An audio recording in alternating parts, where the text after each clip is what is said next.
अस्सलाम वालेकुम दोस्तों, वेलकम बैक। उम्मीद है आप सब लोग हैरियत से होंगे। मैं हूं आपका कारोबारी दोस्त इखलास मलिक।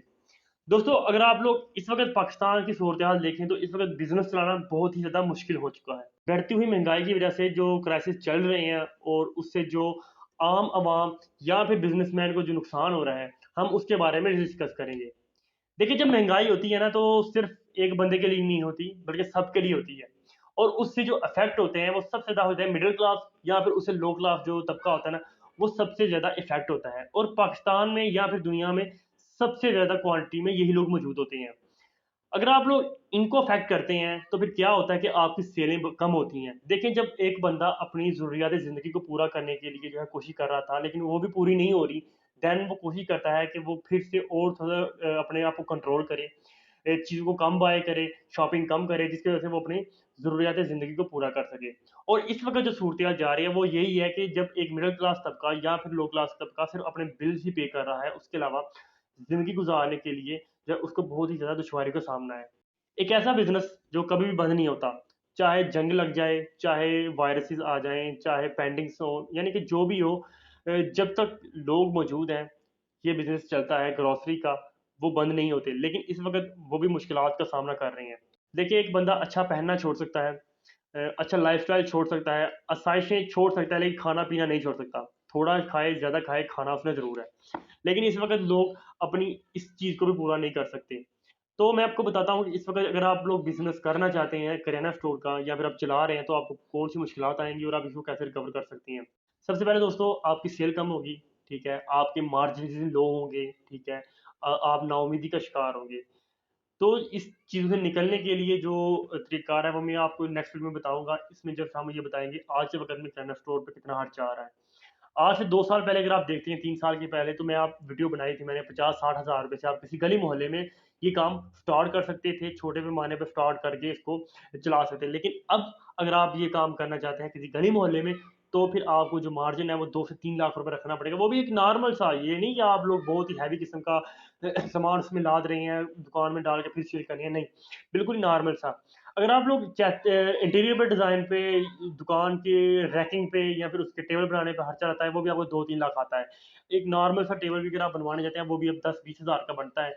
रैकिंग अगर आप बनवाते हैं, तो उस पर भी आपको 40, 50, 60 हज़ार, इससे भी ज़्यादा आपकी लागत आती है। वो आपके एरिया पे मुनहसर है कि आप कौन-सी रैकिंग करवाते हैं।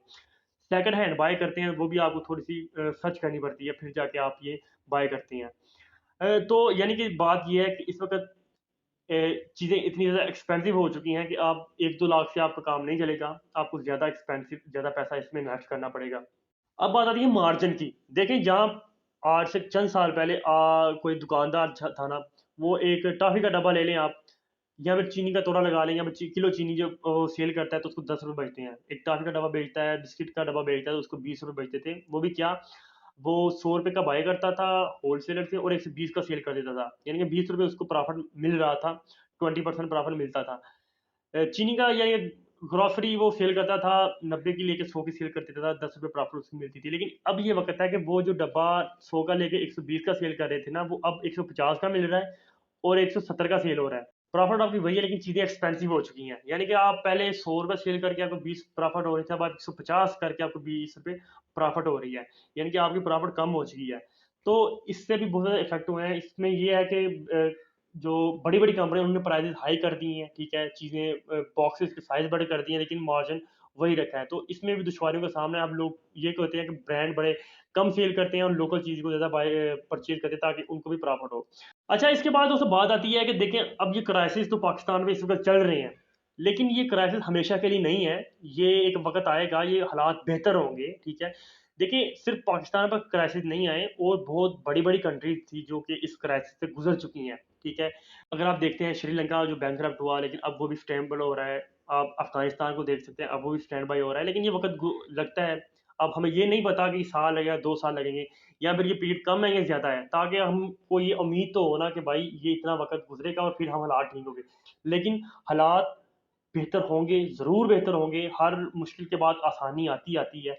तो कहीं आपको मैं एक मिसाल से बताता हूँ कि जब पाकिस्तान एक था ना, मशरक़ी और मग़रबी पाकिस्तान जो कि बांग्लादेश और पाकिस्तान, जब एक थे ना, देन चन्योटी ब्रदर्स, मैं आपको मिसाल देता हूँ कि उनके जो मशरक़ी पाकिस्तान में बहुत बड़े बिज़नेस थे, मिल्स थी, ठीक है, लगी हुई थी, जो पे वहाँ पे काम कर रहे थे। लेकिन जब ये एक सानया पेश आया कि ये 2 हिस्से हुआ, हमारा पाकिस्तान 2 हिस्सों में टुकड़े हुआ, देन ऐसे लोग थे जो कि मशरक़ी पाकिस्तान में थे और वो वहीं पर रह गए, लेकिन उनके बिज़नेसेस मगरबी पाकिस्तान में थे और उनके बिज़नेस यहीं पर रह गए।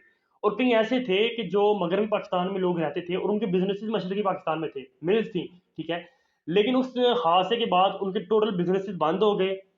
वो समझ लो कि रोड पे आ गए। लेकिन बात ये थी कि उस क्राइसिस से निकलने के बाद उन लोगों ने मेहनत नहीं छोड़ी और फिर से वो दोबारा स्टैंड अप हुए और आज फिर से वो चिन्योटी ब्रदर्स जो हैं, चिन्योटी शेख ब्रदर्स जो हैं, पाकिस्तान के अमीर-तरीन लोग हैं। यानी कि आप लोग मेहनत करना ना छोड़ें, आप लोग इस वक़्त को भी गुज़ार देंगे, फिर एक अच्छा वक़्त आएगा, ठीक है?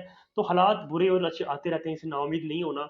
बस आपको ये सोचना है कि इन हालात से आपने लड़ना कैसे है, इन हालात को आपने कैसे गुज़ारना है, ठीक है? तो नाउम्मीद ना हो, बिज़नेस को स्टार्ट रखें, इंशाल्लाह वक़्त अच्छा आएगा, फिर से वो हालात वापस आएँगे, हालात बेहतर होंगे, अरूज आएगा। तो उस वक़्त के लिए हमारे चैनल को सब्सक्राइब करके रखें ताकि हम आपके लिए इन हालात से गुज़रने के लिए अच्छी वीडियोज़ लेकर आएँ, बिज़नेस को ग्रोथ देने के लिए आइडियाज़ आपको दें ताकि आप इसको बेहतर बना सकें, ठीक है? तो उस वक़्त के लिए हमारे चैनल को सब्सक्राइब करें, बेल आइकन घंटी को दबाएँ नेक्स्ट वीडियोज़ के लिए। अल्लाह हाफ़िज़।